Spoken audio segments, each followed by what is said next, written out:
Let's, though, begin with the Chandler Jones side of things as the AFC West, putting together some strong pass rushing groups headlined by the recent acquisitions of Chandler Jones to Vegas, Khalil Mack to L.A., Randy Gregory to Denver. Right, keep in mind, 4 of the league's best at the quarterback position reside in the AFC West. So that's where a lot of it begins. And, RC, I want to start with you on Chandler Jones. What do you make of that deal? I mean, that's a huge deal. Think back to the first week of last season when we watched Chandler Jones absolutely lose his mind versus Taylor Lewan and the Tennessee Titans, the type of impact he had on that game. Hell, after that game, I thought he was going to get 30 sacks. Yeah, this is the dude since 2012 that leads the NFL in sacks. He's constantly pressuring the quarterback. He adds a dimension to your team where you know if he gets one-on-ones, you can count on him to win. You put him on the opposite side of Max Crosby, now you may have the best rushing duo in the entire NFL. This was a huge signing. It allowed you to move on from Yannick Ngakoue. Now they've added a corner in Rocky Sin from the Indianapolis Colts. You can see them kind of putting themselves in place to be a little different than what they were with Gus Bradley last year. It's an upgrade for that Raiders defensive line, adding Chandler Jones. In all due respect to Yannick Ngakoue,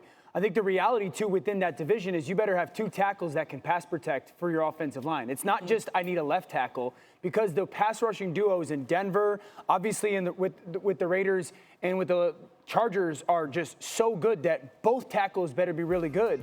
It also makes me think a little bit about the Cardinals. They're just getting picked off a little bit this year in comparison to last year. Christian Kirk gone, Chase Edmonds gone, now Chandler Jones gone. I think for the Colts it makes a lot of sense as well because they needed an edge pass rusher, and Ngakoue follows Gus Bradley, who's their defensive coordinator now. But what a big move by the Raiders. Yeah, now, the other piece of it is, too, when you look at the Arizona Cardinals and them getting picked off, I think it lends more to some of the things we're hearing with Kyler with some organizational issues, right? And you bring all of those guys over, you start to win. People want other players that are part of winning programs, and they've seen them contribute. Yeah, it's interesting because to you guys' point, last year we're talking about the Arizona Cardinals keeping up in the NFC West. It's a different story right now. Marcus, what do you think about how much of a difference maker Jones can be there? Yeah, it's huge. And look, I don't want to throw any shade to Yannick because he had 71 pressures last year. And he was a highly productive player. Obviously, Max Crosby got a lot of the attention, but Chandler Jones' specialty is getting the ball out of quarterbacks' hands. I think a lot of people talk about these sacks and how he has the ability to get the quarterback. He's a sack fumble guy.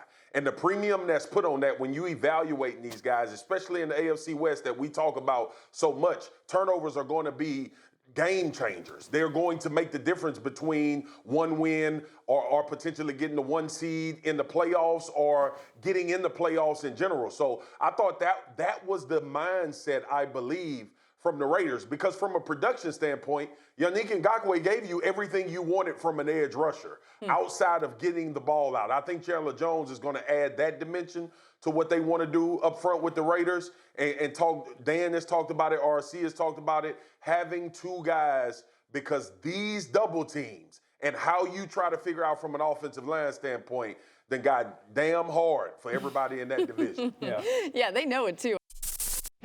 Thank you for watching ESPN on YouTube. For live streaming sports and premium content, subscribe to ESPN+.